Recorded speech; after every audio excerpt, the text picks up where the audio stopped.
അപ്പം കുറുന്തോട്ടി അത് നമ്മുടെ നാട്ടിൽ കൂടിയൊക്കെ സുലഭമായിട്ട് നാട്ടുമ്പുറത്തൂടിയൊക്കെ സുലഭമായിട്ട് കാണപ്പെടുന്ന ഒരു അവിശ്വാസ സസ്യമാണിത്.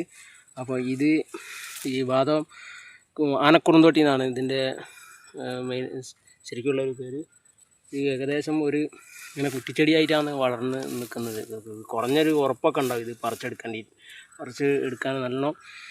പിന്നെ വേര് ഇത് ഇങ്ങനെയാണ് ഇതിലുള്ള സംഭവം. ഇതിൻ്റെ വേര് മണ്ണൊക്കെ ഉണ്ടാവും. അത് നല്ലോണം കേക്ക് വൃത്തിയാക്കിയിട്ട് നമുക്ക് പിന്നെ തറച്ചിട്ട് പിന്നെ വെള്ളം കാച്ചിട്ട് കുടിക്കാൻ പറ്റും. അതായത് ഈ രണ്ട് വേരൊക്കെ എടുത്തിട്ട് ഉപയോഗിക്കാൻ പാടുള്ളൂ.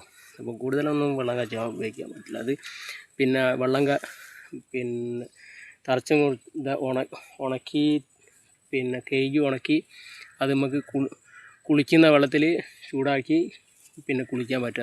അത് വാദം കഫം പിത്തം എന്ന് പറഞ്ഞിട്ടുള്ള അസുഖങ്ങൾക്കൊക്കെ ഒരുവിധം ആശ്വാസം കിട്ടും ഇത് ഉപയോഗിച്ച് കഴിഞ്ഞാൽ. പിന്നെ അതായത് പിന്നെ ഇതിൻ്റെ ഇലകളൊക്കെ താളിയാക്കി ഉപയോഗിക്കാനും പറ്റും.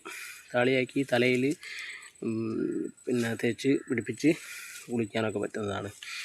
അപ്പം ഇതിൻ്റെ പിന്നെ സമൂലം പിന്നെ ഉപയോഗിക്കാൻ പറ്റും. പിന്നെ കേക്ക് വൃത്തിയാക്കിയതിന് ശേഷം ഇഴിച്ച് പിഴിഞ്ഞ് വെറും വയറ്റിൽ കുടിച്ചാൽ നമുക്ക് വാതരോഗങ്ങൾക്കും ഒക്കെ ആശ്വാസം കിട്ടും. മുട്ടുവേദന, കാല് വേദന, തരിപ്പ് എന്ന വേദന സംബന്ധ വിഷയങ്ങൾക്കൊക്കെ ഒരു ഉത്തമ പരിഹാരമായിട്ടുള്ള ഒരു സസ്യമാണിത്.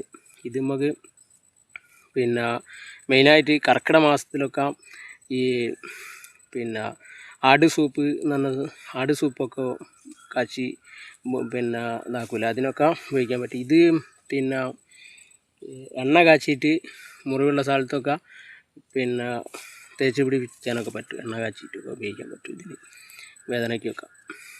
അങ്ങനെ ഒരുപാട് ഔഷധ ഗുണങ്ങളുള്ള സസ്യമാണിത്. എനിക്ക് ഇതിനെപ്പറ്റി കുറഞ്ഞ രീതിയിൽ ഇതിനെപ്പറ്റി അറിയൂ. അതിനെക്കൊണ്ട് ഇതിൽ അറിയുന്നവരൊക്കെ ഉണ്ടാവും. ഇനിയിപ്പോൾ എന്തെങ്കിലും പോരായ്മകളൊക്കെ ഉണ്ടെങ്കിൽ നിങ്ങൾ എന്നോട് ക്ഷമിക്കണം.